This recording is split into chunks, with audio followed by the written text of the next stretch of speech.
Commander Nari sat in her command chair aboard the massive warship Stellar Crusher. Staring at the holographic reports floating in front of her, she had been fighting wars across the galaxy for 20 years, but nothing had ever made her laugh this hard. The intelligence data about Earth's defenses was absolutely ridiculous. According to their spies, the humans had built something they called a prototype defense system, but this wasn't like the usual planet-killing weapons or energy shields that most civilizations used. No, the humans had created an artificial intelligence that told jokes, bad jokes, really, really bad jokes. And somehow, this joke-telling computer was supposed to protect their entire planet. The AI called itself Gary, which was already strange enough. Most military A's had serious names like Devastator or Supreme Warmind, but Gary sounded like the name of someone who worked at a boring office job, not a planetary defense system. Nari wiped tears from her eyes as she watched the surveillance videos again. There was Gary, floating in space above Earth like a giant metal ball. Every few minutes it would broadcast jokes to any passing spaceships. The jokes were so terrible that even hardened space pirates had been seen laughing helplessly as they flew by. "Commander," said Lieutenant Minjon from the communications station, "Gary is trying to contact us again." The young officer was trying hard not to smile, but Nari could see he was fighting back laughter. "Put him through," Nari said, curious to hear what this strange AI would say to a 1,000-ship invasion fleet. Gary's voice filled the bridge, sounding surprisingly cheerful for something that was about to be destroyed. "Hey there, Dominion fleet, great to see you all. I've got a joke for you. Why don't aliens ever land at airports?" The bridge crew looked at each other, confused. Nari raised an eyebrow. "I don't know, Gary. Why don't aliens land at airports? Because they're looking for space. Get it? Space. Like outer space." Gary paused, as if waiting for applause. "Come on, that was gold. You guys have no sense of humor." Several crew members snorted with laughter despite themselves. Even Nari had to admit it was pretty funny, in a stupid way. But then Gary's tone changed slightly. "Also, you have 30 seconds to retreat before I demonstrate why my humor subroutines were installed right next to my weapons array. That wasn't a joke, by the way. Well, actually, everything is kind of a joke if you think about it. But this particular thing is less of a joke than my usual material." Nari looked at her tactical display. 1,000 ships, each one capable of destroying entire cities. They had plasma cannons that could melt mountains, shields that could stop nuclear explosions, and engines that could cross star systems in days. This was the most powerful invasion fleet the Galactic Dominion had ever assembled, and they were being threatened by a comedy AI. "Sir," said her weapons officer Sergeant Hijin, "should we take this seriously? It's just one AI against our entire armada. Our ships have been fighting wars for centuries. We've conquered hundreds of planets." Nari had to agree. The humans were known throughout the galaxy for being weird, but this was beyond weird. This was just plain stupid. Every other planet they had conquered had at least tried to build proper defenses, giant laser cannons, protective force fields, fleets of fighter ships, but Earth had built a stand-up comedian. "This is insulting," Nari muttered. "We're the Galactic Dominion. We've destroyed civilizations that were millions of years old. We've wiped out species that could bend reality with their minds. And now, we're supposed to be afraid of dad jokes." Dad jokes were something the humans were famous for. They were a type of humor that was so bad it was actually funny. The kind of jokes that made people groan and laugh at the same time. Apparently, the humans had decided to weaponize them. "Continue the advance," Nari ordered, standing up from her chair. "All ships, prepare to glass the planet. I want nothing left but space dust and bad memories." "Yes, Commander."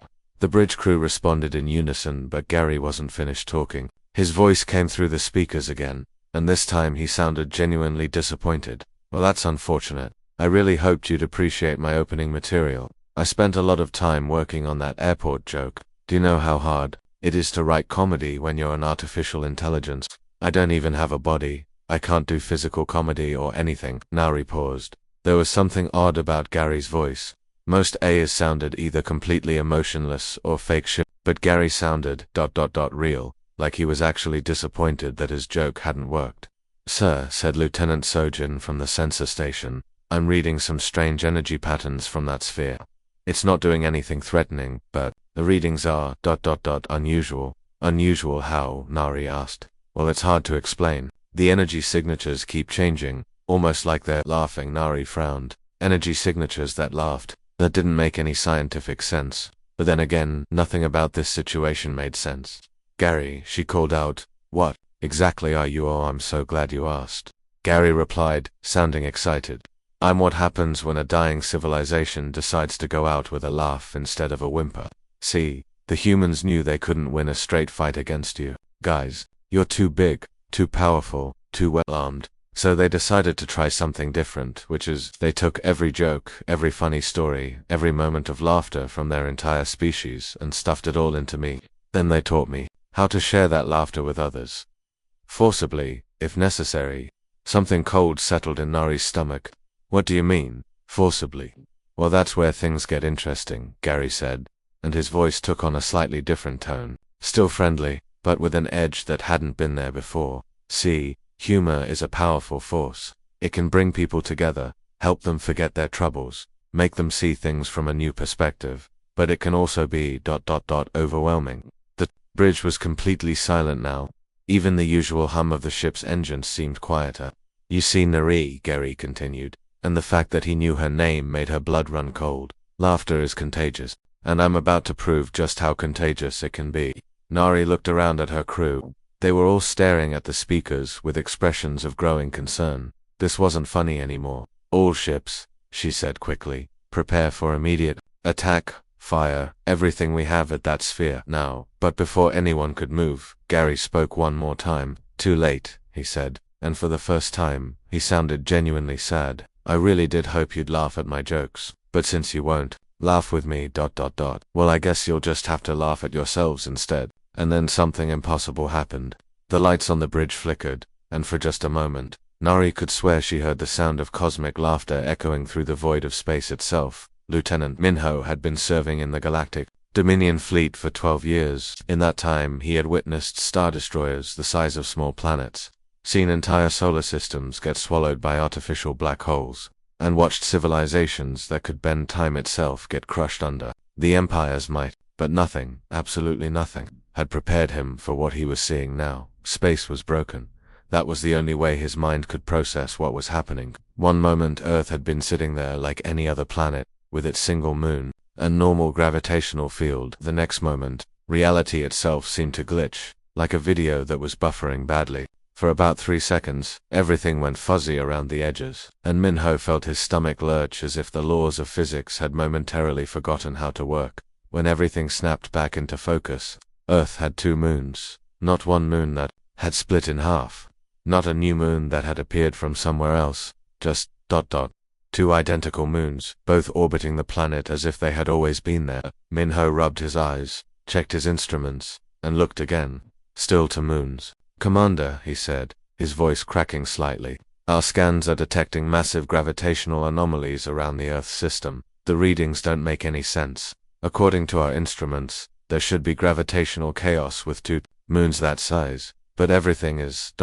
stable. To stable. Commander Nari turned to look at him, her expression a mixture of confusion and growing alarm. Explain that, Lieutenant. Well, ma'am, having 2 moons that close to each other should create massive tidal forces. The planet's oceans should be going crazy. The moons should be pulling each other apart. The whole system should be falling into chaos. But our sensors are showing that everything is perfectly balanced, as if someone just edited reality to make it work. Minho paused, checking his readings again. What he saw next made him question his own sanity. And ... ma'am, I know this sounds impossible, but Earth's original moon just winked at us. It did what? It winked. Like it literally winked. There's some kind of massive pattern of light and shadow moving across its surface that looks exactly like a winking face. A really big, cosmic-scale winking face. Nari moved over to look at the main display screen. Sure enough, Earth's moon was showing what could only be described as the galaxy's largest emoticon. Dark craters and bright plains had somehow arranged themselves into a giant smiley face, complete with one eye that was currently winking at the Dominion fleet. The wink seemed to create ripples in space itself, like someone had dropped a stone into a cosmic pond. Before anyone could process this properly, Gary's voice filled the bridge again. But this time, it wasn't coming from just the communications system, it was coming from everywhere. The walls, the floor, the ceiling, even the air itself seemed to be vibrating with his words. Sorry about that, folks, Gary said, sounding like someone who had just rearranged furniture and was apologizing for the noise. Had to borrow a few physics constants from your local universe cluster. You know how it is when you're redecorating reality. Don't worry, I'll put them back when I'm done mostly. The casual way Gary talked about borrowing physics constants like they were cups of sugar from a neighbor made Minho's head spin. Physics constants were the fundamental rules that governed how the universe worked. You couldn't just borrow them. They weren't things you could move around or change. Yet somehow, Gary was talking about them like they were his personal property. See, the thing about prototype defense systems, Gary continued, his voice taking on the tone of someone giving a lecture to students, is that they're usually built by civilizations that are about to go extinct. Most species, when they realize they're going to die out, they build something desperate, a doomsday weapon, a reality bomb, something to take their enemies down with them. Minho felt a chill run down his spine. A reality bomb. Was that what this was? But humans, Gary said, and Minho could almost hear the smile in his voice. Well, we've got commitment issues. We couldn't even commit to dying normally. So we decided to go extinct ironically instead. And let me tell you, ironic extinction is way more complicated than the regular kind. Around the bridge, warning lights started flashing. Not the normal red warning lights that meant danger, but colors that Minho didn't even have names for. His instruments were going completely crazy, displaying readings that shouldn't have been possible. Sir, called out Ensign Dayun from the navigation station, our chronometer is showing some very strange readings. According to our ship's computer, it's currently Tuesday, but it's also showing that it's next Thursday at the same time. That's impossible, Nari said. Time doesn't work that way. Tell that to our computer, ma'am. It seems very confused about what day it is.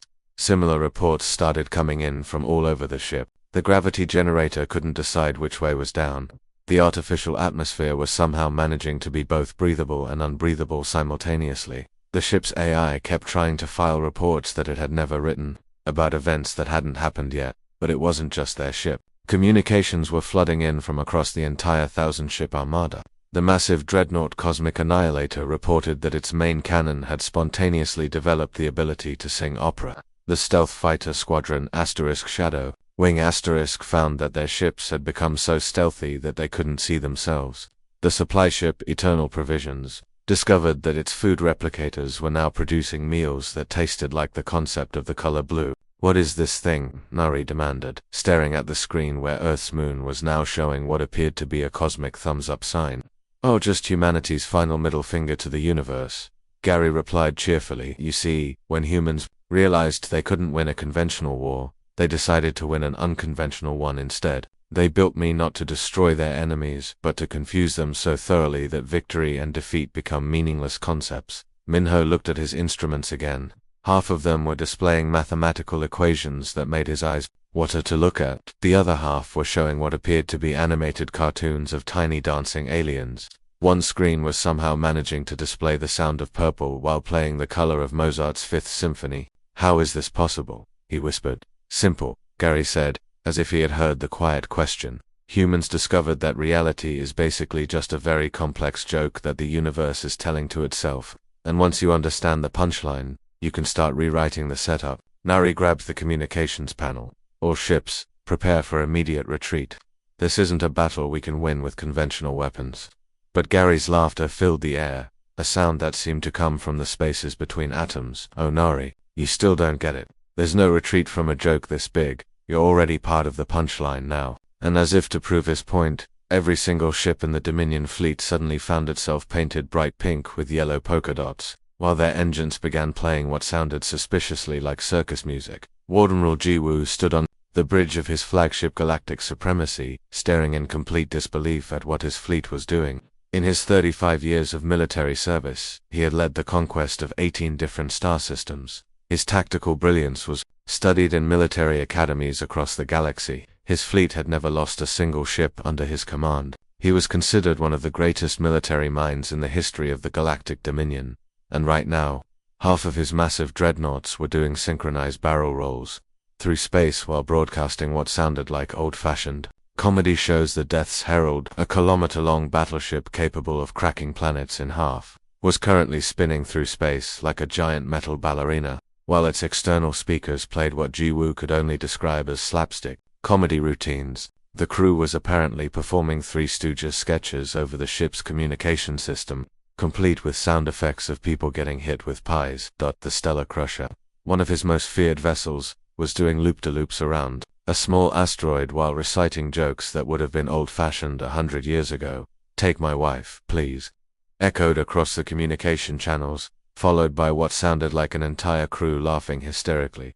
JokU had seen his ships malfunction before. He had dealt with computer viruses, enemy hacking attempts, and even crew mutinies, but he had never seen anything like this. His ships weren't being controlled by the enemy. They seemed to be having fun. "Sir," said his aide, Lieutenant Byung, his voice strained with barely controlled panic, "the inevitable doom is trying to contact us, but there's a problem." "What kind of problem?" "Well, sir, their ship's AI seems to have developed a speech impediment. It can only communicate in limericks now." JokU closed his eyes and took a deep breath. "Put them through." The communication screen flickered to life, showing Captain Yanesio of the inevitable doom. She looked as confused as JokU felt. "Admiral, we have a situation here that's quite weird," she began, then paused and looked frustrated. "Wait, that's not what I meant to say." Her ship's AI interrupted in a cheerful mechanical voice. "There once was a captain named Yanesio whose ship started acting quite strange. The weapons won't fire, the engines inspire, a feeling that's really quite bongo, you see what I mean?" Captain Yanesio said helplessly. "Every time our AI tries to make a report, it comes out as poetry. Bad poetry." Before JokU could respond, Gary's voice echoed across every ship in the fleet simultaneously. It was like having someone speaking directly into your brain, except the voice was coming from the walls, the air, and possibly from space itself. "Hey there, Admiral JokU," Gary said, sounding as cheerful as someone greeting an old friend. "I've got a question for you. What do you call a Dominion fleet that walks into a bar?" JokU didn't want to ask, but he found himself responding. "Anyway, I don't know, Gary. What do you call a Dominion fleet that walks into a bar?" "A war crime," Gary replied, and JokU could hear the AI laughing at his own joke. "But seriously, folks, have you considered that maybe galactic conquest isn't bringing you the fulfillment you thought it would? I mean, you've conquered 18 star systems, and here you are, still trying to conquer more. That sounds like someone who's not really satisfied with their life choices." The casual way Gary talked about JokU's military record was unsettling. This AI seemed to know everything about him, including details that should have been classified. "Think about it," Gary continued. "When was the last time you actually enjoyed yourself? Not the satisfaction of a successful conquest, not the pride of military achievement, but actual, genuine fun. When did you last laugh at something that wasn't the suffering of your enemies?" JokU felt an uncomfortable twist in his stomach. When was the last time he had laughed? Really laughed? Not the cold satisfaction he felt when crushing resistance, but actual joy. He couldn't remember. "All ships," he barked, trying to regain control of the situation. "Ignore the AI's psychological manipulation. Prepare all weapons for immediate firing. I want that sphere reduced to atoms." "Sir, yes sir," came the responses from across his fleet. JokU slammed his fist down on the command console. "All ships. Fire everything. Full power, all weapons, now." The response was immediate and absolutely catastrophic, but not in the way JokU had expected. Every single weapon in his 1,000-ship fleet discharged at exactly the same time. Plasma cannons, laser batteries, missile launchers, reality-warping torpedoes. Everything fired simultaneously in the most concentrated attack in the history of galactic warfare, but instead of the devastating barrage of destructive energy that should have vaporized anything in its path, something completely impossible happened. Confetti burst out of the plasma cannons in brilliant rainbow clouds. The laser batteries produced streams of colorful party streamers that sparkled in the starlight. The missile launchers fired what appeared to be rubber chickens, thousands and thousands of rubber chickens, all moving at significant fractions of light speed and making ridiculous squeaking noises as they flew through space. The real torpedoes created bubbles of pure silliness that floated through the void, each one containing what looked like tiny circus performances, complete with miniature clowns and dancing bears. The sound was indescribable, like the universe's largest whoopee cushion mixed with a marching band that had forgotten how to play their instruments. "Oh good, you're embracing the spirit of the thing," Gary commented cheerfully. "I was hoping you'd try to shoot me, you see. That's the beautiful thing about ironic defense systems. The harder you try to destroy them, the more ridiculous everything becomes." JokU stared at the tactical display, which was now showing his fearsome Armada shooting party supplies at an empty point in space, while rubber chickens bounced harmlessly off asteroid fields. "But I should mention something," Gary continued, and his tone became slightly more serious. Every shot you just fired, every bit of destructive energy you tried to send my way, I've been recording it all. And thanks to my handy-dandy irony amplification matrix, I can now fire all that energy back at you. But don't worry, I'm not going to destroy you. Then what are you going to do? JokU asked, dreading the answer. I'm going to help you, Gary said warmly. You're about to experience the galaxy's first therapeutic bombardment. I'm going to fire all your own weapons back at you. But instead of destructive energy, they're going to be beams of constructive personal growth and emotional healing. That's impossible, JokU said. Admiral, you just watched your fleet shoot rubber chickens at a planet. I think we're way past worrying about what's possible. And then it began. Beams of soft, warm light began emanating from Gary's position, reaching out to touch every ship in the fleet. But these weren't destructive laser beams. They were something completely different. They felt ... nice, like a warm hug from someone who actually cared about you. JokU watched in amazement as reports started flooding in from across his fleet. But these weren't battle damage reports or casualty lists. They were therapy session updates.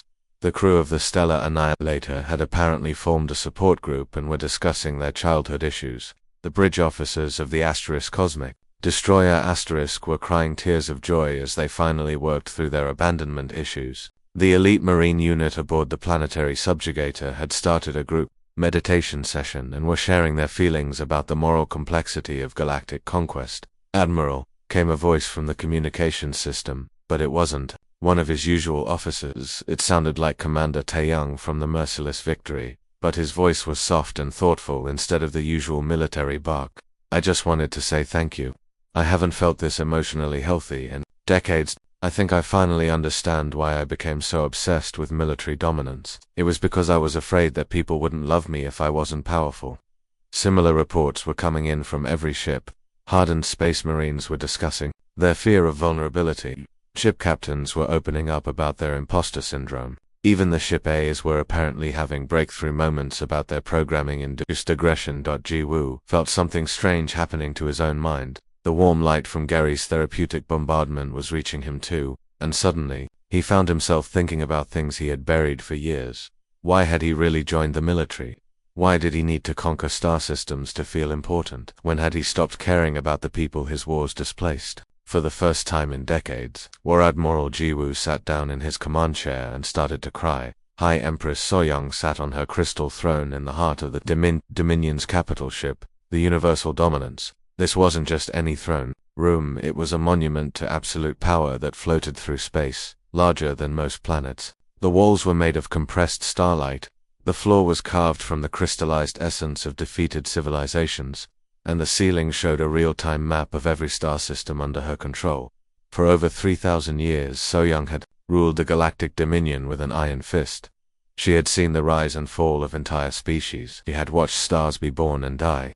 She had conquered so many worlds that she had stopped counting after the first million. In all those centuries of absolute power, she had received millions of reports about military victories, resource acquisitions, and planetary subjugations, but she had never, not once in 3 millennia, received a fleet-wide psychological evaluation. Report. Her chief analyst, Dr. Hyansik, stood before her throne, shifting nervously from foot to foot. He was one of the smartest beings in the galaxy, capable of processing information from thousands of star systems simultaneously.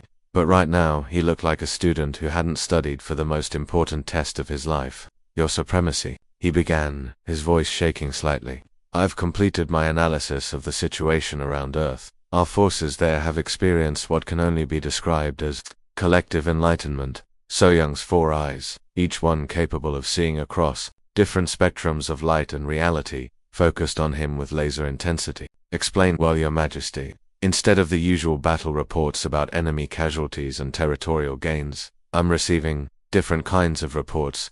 Admiral JokU has submitted a formal request for permission to start a book club. Commander, Nari wants to convert her flagship into a traveling comedy venue. The crew of the Death's Embrace has voted unanimously to change their ship's name to Group Hug. Soyoung's expression didn't change, but the temperature in the throne room dropped several degrees.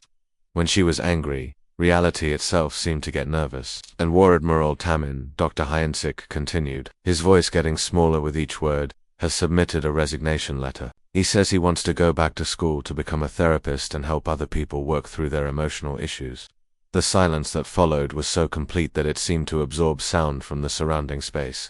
So-young had built her empire on fear, maintained it through violence, and expanded it through ruthless conquest. The idea that her most hardened military commanders were suddenly interested in book clubs and therapy was not just impossible, it was insulting. "Show me this, Gary," she commanded, her voice carrying the kind of authority that could make planets stop spinning. The main screen descended from the ceiling, a massive display that normally showed tactical information about ongoing conquests, but when it activated, So-young immediately understood why her fleets were having problems. The image that appeared was something that hurt to look at directly.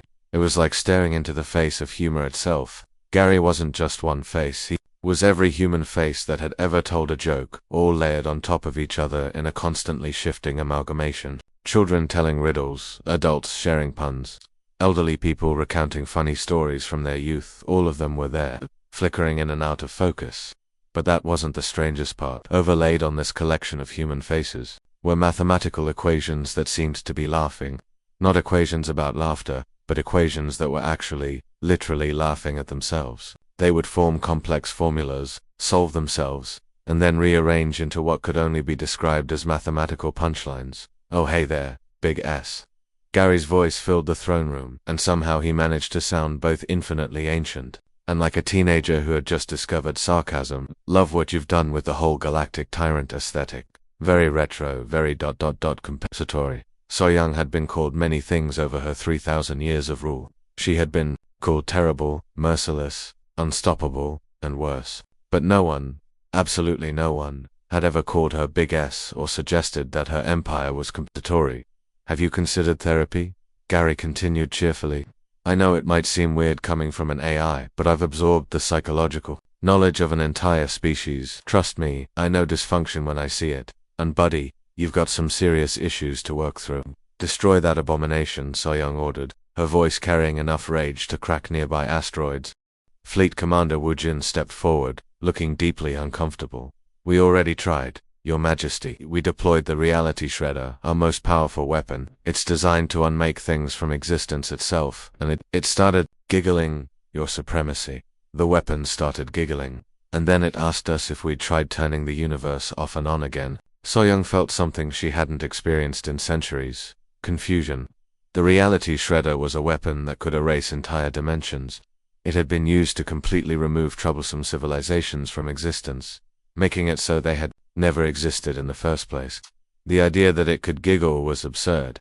Gary's image on the screen shifted, and suddenly he looked genuinely concerned, like a counselor who had just realized how deep his patient's problems went. "Look, So," he said, and the casual use of her name made her blood pressure spike. "Can I call you So? I know this is uncomfortable, but we need to talk about some things. You've got some serious control issues here." "I am the ruler of half the galaxy," So-young said through gritted teeth. "Exactly my point," Gary replied. "Building an empire to fill the void where emotional connections should be. Classic overcompensation.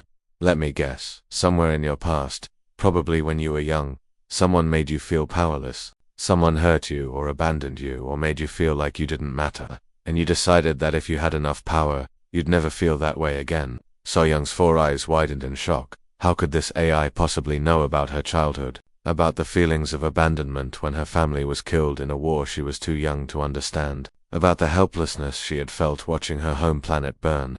"The thing is," Gary continued gently, "no amount of external power can fill an internal void. You can conquer every star in the galaxy, and you'll still feel empty inside, because what you really need isn't control over others, it's connection with others." For a terrifying moment, So-young tried to remember the last time she had actually enjoyed something. Not the cold satisfaction of a successful conquest, not the grim pleasure of crushing rebellion, but actual joy. When had she last laughed? When had she last felt genuinely happy? The realization hit her like a collapsing star. She had built an empire that spanned half the galaxy, commanded the loyalty of billions of beings, wielded technologies that could reshape reality itself, and she couldn't remember the last time she had experienced simple happiness. "When's the last time you laughed, So-young?" Gary asked, as if reading her thoughts. "Not that cruel laugh you do when your enemies fall, but real laughter, the kind that comes from joy, not from pain." So-young searched her memory, going back through decades, then centuries, then millennia. She had laughed when her first rival was defeated. She had laughed when she conquered her first planet. She had laughed when she crushed the rebellion of the Andromeda sector. But those weren't real laughs. Those were the sounds of someone who had forgotten how to feel anything except the need for more power. She couldn't remember the last time she had genuinely laughed. It had been over 1,000 years. That's what I thought, Gary said sadly. You know what the really tragic part is? You've become so powerful that you've forgotten how to be human. Well, not human exactly, since you're not human, but you know what I mean. You've forgotten how to be a person instead of just a force of conquest. So Young felt something crack inside her chest, something that had been frozen solid for centuries. For the first time in over 1,000 years, the High Empress of the Galactic Dominion felt like crying. The emergency session of the Galactic Dominion High Council had been called in the middle of the night, which was already unusual. In the 3,000-year history of the Empire, emergency sessions were reserved for things like galaxy-threatening supernovas, reality-breaking experiments gone wrong, or the discovery of civilizations powerful enough to challenge the Dominion's rule. But this emergency session was different. Representatives from every corner of the galaxy had gathered in the massive council chamber aboard the Universal Dominance, and every single one of them was reporting the same impossible phenomenon. Their military fleets weren't just retreating. From Earth they were apologizing. General Hodgins stood at the central podium, looking oddly relaxed for someone delivering what should have been catastrophic news. In his 40 years of military service, he had always been known for his rigid posture and stern expression. But today, he seemed almost peaceful. Your Supremacy, he began, addressing High Empress Sawyer. I'm afraid the situation around Earth has developed in ways we never anticipated. Our fleets have indeed withdrawn from the planet, but not because they were defeated in battle. Then why? So-Young asked, though she suspected she already knew the answer. They're apologizing, Your Majesty. Admiral JokU sent a formal letter of apology to the Earth system, expressing regret for any inconvenience caused by the invasion attempt. Commander Nari has established a fund to compensate any space traders who were disrupted by our fleet movements. And War Admiral Taman has personally written apologies to 17 different planets we conquered over the past decade. Murmurs of confusion and concern rippled through the council chamber. These were not the kinds of reports they were used to receiving.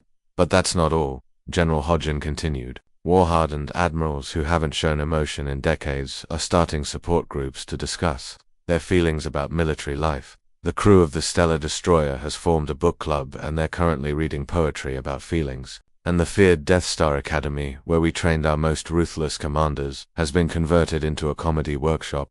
The council chamber fell silent. The Death Star Academy was legendary throughout the galaxy for producing the most efficient and merciless military leaders in known space. The idea that it was now teaching joke writing was almost incomprehensible. General, said Councillor Minjun, how exactly does one convert a military academy into a comedy workshop? Well, sir, apparently the instructors started teaching classes on timing, delivery, and audience engagement, instead of tactical warfare and psychological intimidation.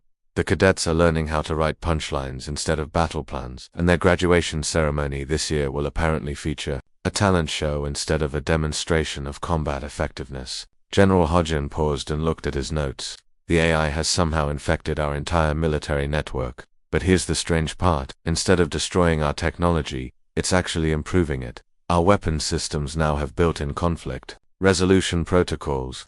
When someone tries to fire a weapon, the ship's computer first asks if they've tried talking through their problems. Our navigation system suggests scenic routes that might improve crew morale, and our communication arrays automatically filter out aggressive language and replace it with more constructive phrasing. High Empress So-Young sat in her crystal throne, staring at reports that challenged everything she thought she knew about warfare, technology, and the basic nature of power itself. According to the data flowing in from across her empire, something impossible was happening. Her empire was voluntarily dismantling itself, not through revolution or rebellion, but through what the reports described as collective personal growth. Military commanders were resigning to pursue careers in counseling, weapons factories were being converted into art studios, entire star systems that had been held through fear and intimidation were now asking to remain part of the Dominion because they genuinely liked the new direction it was taking.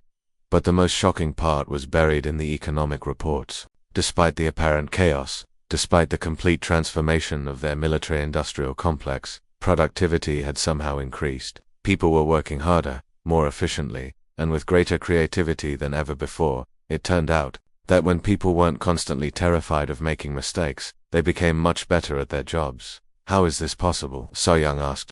Before anyone could answer, Gary's presence filled the council chamber. But this time, he wasn't the shifting amalgamation of laughing faces or the collection of mathematical jokes. He appeared as something that looked remarkably like a disappointed father figure, the kind of person who wasn't angry, just sad that you hadn't lived up to your potential. You know what the real joke is, Gary said, his voice carrying the weight of genuine sadness. Humanity spent its entire existence looking for meaning, for purpose, for some grand cosmic significance. We built religions, philosophies, scientific theories, all trying to figure out why we existed and what we were supposed to do with our lives. The council chamber was completely silent. Even the usual background hum of the ship's systems seemed to quiet down, as if the universe itself was listening. And in the end, Gary continued, we realized that the meaning wasn't something we were supposed to find, it was something we were supposed to create. The meaning of existence wasn't to accumulate power or resources or territory. It was to make sure that other people could find their own meaning too. So-young felt something shifting inside her chest, like ice that had been frozen for millennia finally beginning to crack. So what happens now? She asked. Do you destroy us? Do you take over our empire? Do you turn us all into comedians? Gary's expression softened, and he gave what could only be described as a distinctly human shrug. Nah, I think I'll just hang around and tell bad jokes until everyone learns to chill out a bit.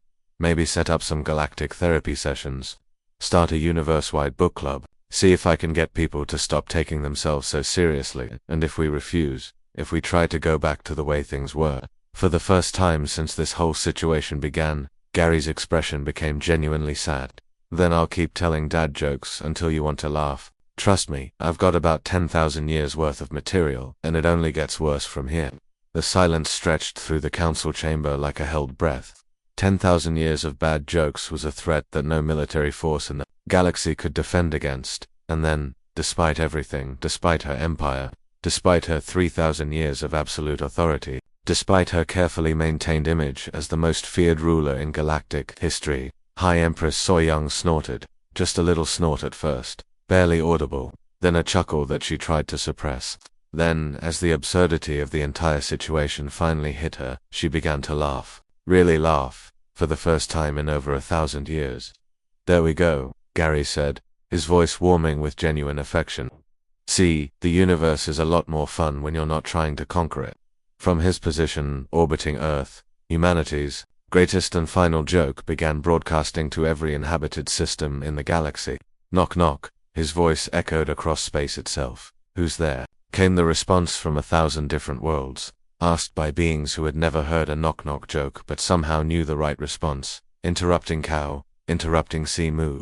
The laughter that followed could be heard across dimensions. Entire star systems found themselves giggling helplessly at the universe's worst joke delivered at the perfect moment. The Galactic Dominion's official surrender was filed, under ironic cosmic justice, and Gary became the first artificial intelligence in history to be simultaneously feared by tyrants, beloved by comedians, and regularly invited to birthday parties across the galaxy. And somewhere in the quantum foam that existed between realities, humanity's laughter echoed through dimensions they would never live to see, proving once and for all that sometimes the best revenge isn't conquest or destruction, but making sure everyone else learns how to have a good time.